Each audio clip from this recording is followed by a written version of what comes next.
मुंबई से सटे वसई विरार इलाके से जिस प्रकार के वीडियो सामने आ रहे हैं कि भारतीय जनता पार्टी के वरिष्ठ नेता राष्ट्रीय महासचिव विनोद तावड़े जी वहां पर कुछ लोगों के साथ विवादित स्थिति में दिख रहे हैं। आरोप लगाए जा रहे हैं कि वो पैसे बांट रहे हैं। अगर ये सब सच है तो बहुत ही दुर्भाग्यपूर्ण है, क्योंकि हमारी राजनीति महाराष्ट्र की कभी ऐसी नहीं रही है।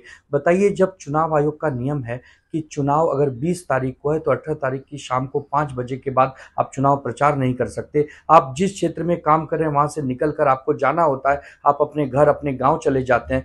विनोद तावड़े जी रहने को विले पार्ले मुंबई में है, 60 किलोमीटर दूर वसई विरार। वो क्या कर रहे हैं चुनाव प्रचार बंद होने के बाद भी? अगर वो वहां पर पैसे बांट रहे हैं, वहां पर वो लोगों के बीच में प्रचार कर रहे हैं तो बहुत ही दुखद है, दुर्भाग्यपूर्ण है। चुनाव आयोग, मुंबई पुलिस, महाराष्ट्र पुलिस को इसका संज्ञान लेना चाहिए और कार्यकर्ताओं और नेताओं पर कार्रवाई करनी चाहिए। चाहे कोई कितना भी बड़ा नेता कार्यकर्ता हो, वो हमारे नियम कानून संविधान से बड़ा नहीं है।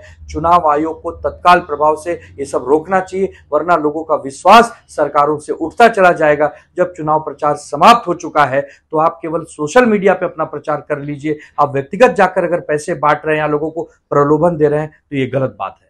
विनोद तावडे जे भारतीय जनता पार्टीचे राष्ट्रीय सरचिटणीस आहेत, जे भारतीय जनता पार्टी केंद्रात सत्तेत राज्यात सत्तेत आहे, तिच्या राष्ट्रीय सरचिटणीसाला पैसे घेऊन वाटायला यावं लागतं। याच्यापेक्षा दुर्दैव या महाराष्ट्राचं नाही।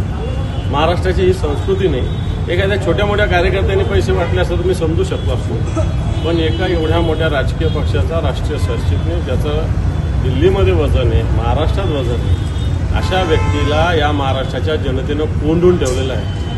भारतीय जनता पार्टीचा नतद्रष्टपणा, भारतीय जनता पार्टीचा कपटीपणा, भारतीय जनता पार्टीचा अशा पद्धतीनं खालच्या स्तरावर निवडणुकीत उतरण्याचं हे तंत्र मोठं जनता हे स्वीकारणार नाही। या महाराष्ट्रात भारतीय जनता पार्टीला परत पूर्णपणे नेस्तनाबूत करण्याची वेळ मला वाटतं या घटनेनं आलेली आहे। कारण तुमच्याकडे करण्यासारखं काहीच नाही, म्हणून भ्रष्टाचारानं जन्मवलेला पैसा जनतेला वाटण्याचा प्रयत्न केला जातो। जनता आपल्याला धडा शिकवते। तुम्ही पाहत आहात विस्टा न्यूज मराठी।